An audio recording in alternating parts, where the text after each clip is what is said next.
ಪ್ರತಿಯೊಂದು ಕೂಡ ಇವತ್ತು ನಾವೆಲ್ಲರೂ ಕೂಡ ಕಷ್ಟಗಳು ಬಂದಾಗ ಸಾಕ್ಷಾತ್ ಶ್ರೀಮನ್ನಾರಾಯಣ ಶ್ರೀರಾಮಚಂದ್ರನ ನಾವು ನೆನೆಸ್ಕೊಳ್ತೀವಿ. ನಾವು ಅಂದರೆ ಅಂಥ ಶ್ರೀ ಮಹಾವಿಷ್ಣುವಿಗೆ ಕಷ್ಟ ತಪ್ಪಿಲ್ಲ ಅಂತಂದರೆ ನಾವು ಯಾವ ಲೆಕ್ಕಕ್ಕೆ ಅಂತೇಳಿ. ಆದರೆ ನನ್ನ ಜೀವನದಲ್ಲಿ ನನಗೆ ಜನ್ಮ ಕೊಟ್ಟಿರುವಂಥ ನನ್ನ ಜನ್ಮಸ್ಥಳ ಬಳ್ಳಾರಿಯನ್ನು ಬಿಟ್ಟು 14 ವರ್ಷಗಳ ನಂತರ ಇವತ್ತು ನನ್ನ ಜನ್ಮಸ್ಥಳಕ್ಕೆ ಬಳ್ಳಾರಿಗೆ ಹೋಗಲಿಕ್ಕೆ ಸರ್ವೋಚ್ಚ ನ್ಯಾಯಾಲಯ ಇವತ್ತು ಸುಪ್ರೀಂ ಕೋರ್ಟಿಂದ ಆದೇಶ ಬಂದಿರುವಂಥದ್ದು. ನನಗೆ ನಿಜವಾಗ್ಲೂ ಕೂಡ ಅದು ನನಗೆ ಯಾವ ರೀತಿ ಹೇಳಬೇಕು ಅನ್ನೋದಕ್ಕೂ ಕೂಡ ನನ್ನ ಕೈಲೇ ಆಗ್ತಾ ಇಲ್ಲ. ನನ್ನ ಇಡೀ ಜೀವನದಲ್ಲಿ ನನ್ನ ಕೊನೆಯ ಉಸಿರು ಇರೋವರೆಗೂ ಕೂಡ ನನ್ನ ಕೊನೆಯ ಉಸಿರನ್ನು ಕೂಡ ಬಳ್ಳಾರಿಯಲ್ಲೇ ನಾನು ನನ್ನ ಕೊನೆಯ ಉಸಿರು ಎಳೀಬೇಕು ಅನ್ನೋಂಥ ಒಂದು ಆಸೆ ನನ್ನೊಬ್ಬನಿಗೆ ಅಂತೆಲ್ಲ, ಯಾರಿಗಾದರೂ ಕೂಡ ಹುಟ್ಟಿದ ಜನ್ಮಸ್ಥಳ ಅನ್ನೋದು ಬಹಳ ಮುಖ್ಯ. ಇಡೀ ಪ್ರಪಂಚ ನಾವು ಸುತ್ತಾಡಿ ಬಂದರೂ ಕೂಡ ನಮ್ಮೂರೇ ನಮಗೆ ಮೇಲು ಅನ್ನೋದು ನಮ್ಮ ಹಿರಿಯರು ಹೇಳುವಂಥ ಒಂದು ಮಾತು. ಆ ಪ್ರಕಾರ ಇವತ್ತು ನಾನೇನು ಸುಪ್ರೀಂ ಕೋರ್ಟ್ ಆದೇಶದಂತೆ ಬಳ್ಳಾರಿಗೆ ನಾನು ಮೊದಲು ಗಂಗಾವತಿಗೆ ಹೋಗಿ ಅಲ್ಲಿ ಬುಧವಾರ ಹನುಮಂತನ ದರ್ಶನ ಪಡ್ಕೊಂಡು, ಗಂಗಾವತಿಯಲ್ಲಿ ನನಗೆ ರಾಜಕೀಯವಾಗಿ ಪುನರ್ಜನ್ಮ ಕೊಟ್ಟಿರೋ ಆ ಜನರ ಜೊತೆ ಮಾತಾಡಿ ಹನುಮಂತನ ದರ್ಶನ ಪಡ್ಕೊಂಡು, ನವರಾತ್ರಿಗಳು 3ನೇ ತಾರೀಕಿಂದ ಪ್ರಾರಂಭ ಆಗ್ತಾಯಿದೆ. ಸೊ ಗುರುವಾರ ಬೆಳಿಗ್ಗೆ ನಾನು ಬಳ್ಳಾರಿಗೆ ಹೊರಡ್ತೀನಿ. ಗುರುವಾರ ಬೆಳಿಗ್ಗೆ ನವರಾತ್ರಿ ಮೊದಲನೇ ದಿನ ಬಳ್ಳಾರಿಯಲ್ಲಿ ಕೂಡ ತಾಯಿ ದುರ್ಗಮ್ಮ ತಮಗೆಲ್ಲರೂ ಕೂಡ ಗೊತ್ತಿರುತ್ತೆ. ಸಾವಿರಾರು ವರ್ಷಗಳ ಇತಿಹಾಸ ಇರುವಂಥ ಆ ದುರ್ಗಾದೇವಿ ದೇವಸ್ಥಾನ ಮತ್ತು ಆ ನವರಾತ್ರಿಗಳಿಗೆ ಕರೆಕ್ಟಾಗಿ ಆ ಮೊದಲನೇ ದಿನ ನಾನು ಬಳ್ಳಾರಿಗೆ ಹೋಗ್ತೀನಿ. ಏನಂದರೆ ಅದನ್ನು ಬೇರೆ ರೀತಿ ನೀವು ಯಾರೂ ಕೂಡ ಅದನ್ನು ತಗೋಬಾರ್ದು. ಭಾಗವತ, ನಾವು ರಾಮಾಯಣ, ಮಹಾಭಾರತ ಮತ್ತು ಭಾಗವತ, ಆ ಭಾಗವತದಲ್ಲಿ ನೀವು ಪುರಾಣಗಳು ಓದೋ ಟೈಮ್ನಲ್ಲಿ ಒಳ್ಳೆಯವರಿಗೆ ಒಂದಿಷ್ಟು ಕಷ್ಟಗಳು ಬರುತ್ತೆ. ಎಲ್ಲ ದುರ್ಮಾರ್ಗರು ಕೂಡ ಸೇರಿ ಒಂದು ರೀತಿ ಕೆಟ್ಟದಾಗಿ ಬೆಂಬಿಸಿ ನನಗೆಲ್ಲ ಎಷ್ಟೆಲ್ಲ ಕಷ್ಟಗಳು ಕೊಟ್ಟಿರ್ಬೋದು.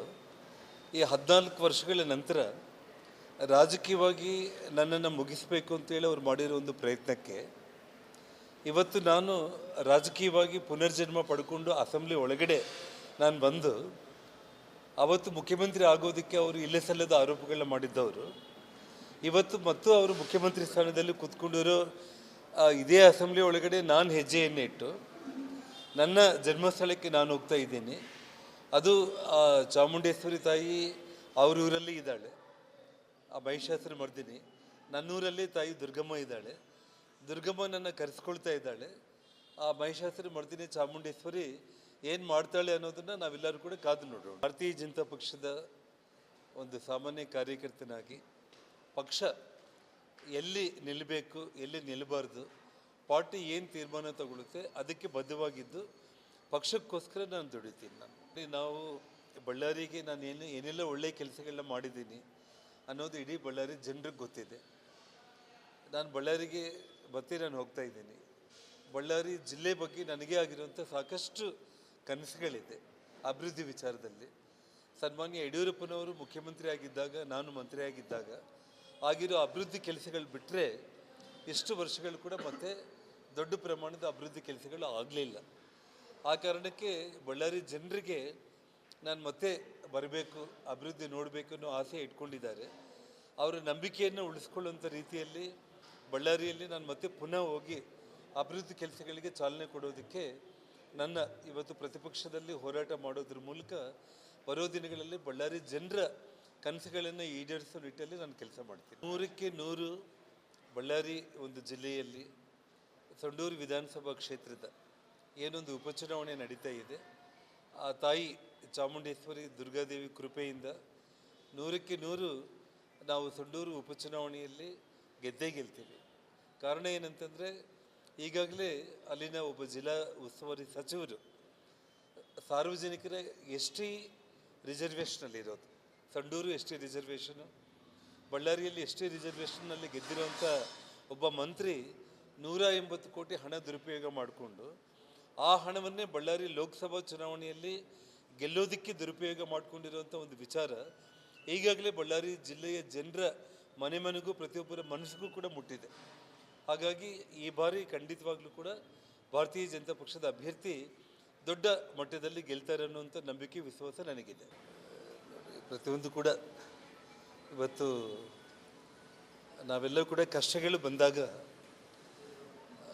ಸಾಕ್ಷಾತ್ ಶ್ರೀಮನ್ನಾರಾಯಣ ಶ್ರೀರಾಮಚಂದ್ರನ ನಾವು ನೆನೆಸ್ಕೊಳ್ತೀವಿ. ನಾವು ಅಂದರೆ ಅಂಥ ಶ್ರೀ ಮಹಾವಿಷ್ಣುವಿಗೆ ಕಷ್ಟ ತಪ್ಪಿಲ್ಲ ಅಂತಂದರೆ ನಾವು ಯಾವ ಲೆಕ್ಕಕ್ಕೆ ಅಂತೇಳಿ.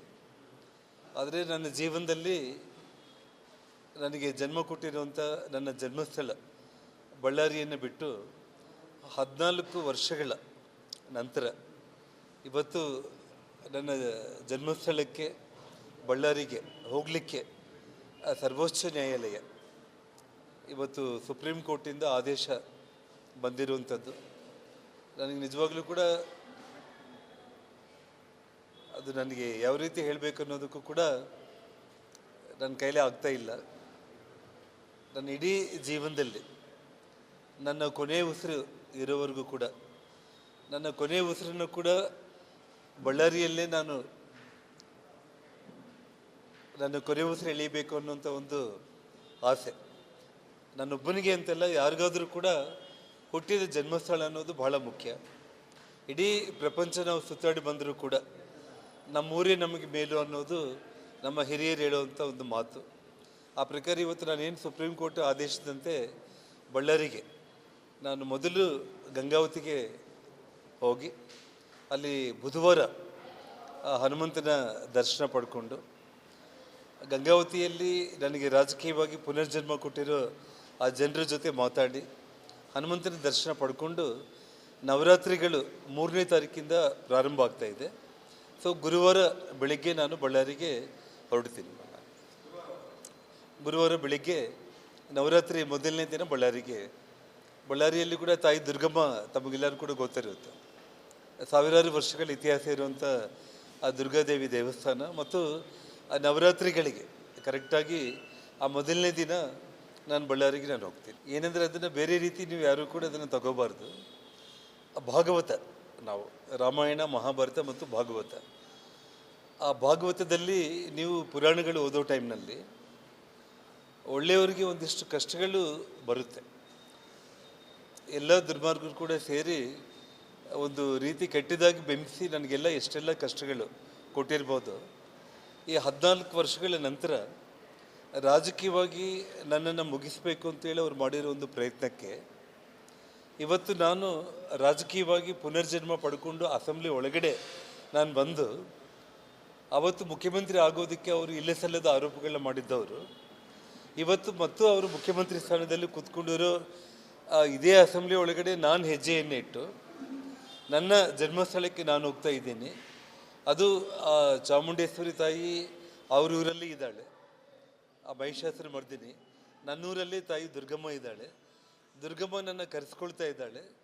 ಆ ಮಹಿಷಾಸುರ ಮರ್ದಿನಿ ಚಾಮುಂಡೇಶ್ವರಿ ಏನು ಮಾಡ್ತಾಳೆ ಅನ್ನೋದನ್ನು ನಾವೆಲ್ಲರೂ ಕೂಡ ಕಾದು ನೋಡೋಣ. ಭಾರತೀಯ ಜನತಾ ಪಕ್ಷದ ಒಂದು ಸಾಮಾನ್ಯ ಕಾರ್ಯಕರ್ತನಾಗಿ ಪಕ್ಷ ಎಲ್ಲಿ ನಿಲ್ಲಬೇಕು ಎಲ್ಲಿ ನಿಲ್ಲಬಾರ್ದು, ಪಾರ್ಟಿ ಏನು ತೀರ್ಮಾನ ತಗೊಳುತ್ತೆ ಅದಕ್ಕೆ ಬದ್ಧವಾಗಿದ್ದು ಪಕ್ಷಕ್ಕೋಸ್ಕರ ನಾನು ದುಡಿತೀನಿ.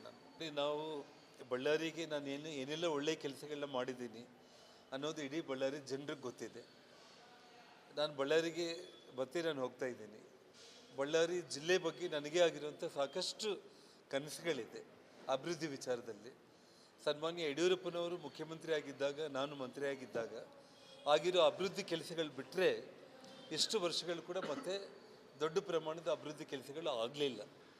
ಆ ಕಾರಣಕ್ಕೆ ಬಳ್ಳಾರಿ ಜನರಿಗೆ ನಾನು ಮತ್ತೆ ಬರಬೇಕು, ಅಭಿವೃದ್ಧಿ ನೋಡಬೇಕು ಅನ್ನೋ ಆಸೆ ಇಟ್ಕೊಂಡಿದ್ದಾರೆ.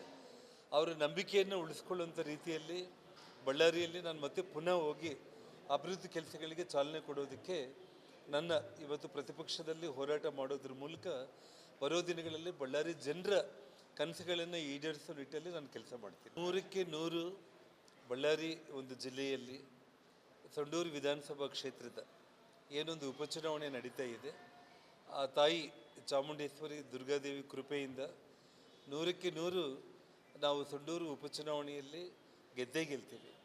ಕಾರಣ ಏನಂತಂದರೆ ಈಗಾಗಲೇ ಅಲ್ಲಿನ ಒಬ್ಬ ಜಿಲ್ಲಾ ಉಸ್ತುವಾರಿ ಸಚಿವರು ಸಾರ್ವಜನಿಕರ ಎಸ್ ಟಿ ರಿಸರ್ವೇಷನಲ್ಲಿರೋದು. ಸಂಡೂರು ಎಸ್ ಟಿ ರಿಸರ್ವೇಷನು, ಬಳ್ಳಾರಿಯಲ್ಲಿ ಎಸ್ ಟಿ ರಿಸರ್ವೇಷನ್ನಲ್ಲಿ ಗೆದ್ದಿರೋಂಥ ಒಬ್ಬ ಮಂತ್ರಿ 180 ಕೋಟಿ ಹಣ ದುರುಪಯೋಗ ಮಾಡಿಕೊಂಡು ಆ ಹಣವನ್ನೇ ಬಳ್ಳಾರಿ ಲೋಕಸಭಾ ಚುನಾವಣೆಯಲ್ಲಿ ಗೆಲ್ಲೋದಕ್ಕೆ ದುರುಪಯೋಗ ಮಾಡಿಕೊಂಡಿರುವಂಥ ಒಂದು ವಿಚಾರ ಈಗಾಗಲೇ ಬಳ್ಳಾರಿ ಜಿಲ್ಲೆಯ ಜನರ ಮನೆ ಮನೆಗೂ ಪ್ರತಿಯೊಬ್ಬರ ಮನಸ್ಸಿಗೂ ಕೂಡ ಮುಟ್ಟಿದೆ. ಹಾಗಾಗಿ ಈ ಬಾರಿ ಖಂಡಿತವಾಗ್ಲೂ ಕೂಡ ಭಾರತೀಯ ಜನತಾ ಪಕ್ಷದ ಅಭ್ಯರ್ಥಿ ದೊಡ್ಡ ಮಟ್ಟದಲ್ಲಿ ಗೆಲ್ತಾರೆ ಅನ್ನುವಂಥ ನಂಬಿಕೆ ವಿಶ್ವಾಸ ನನಗಿದೆ.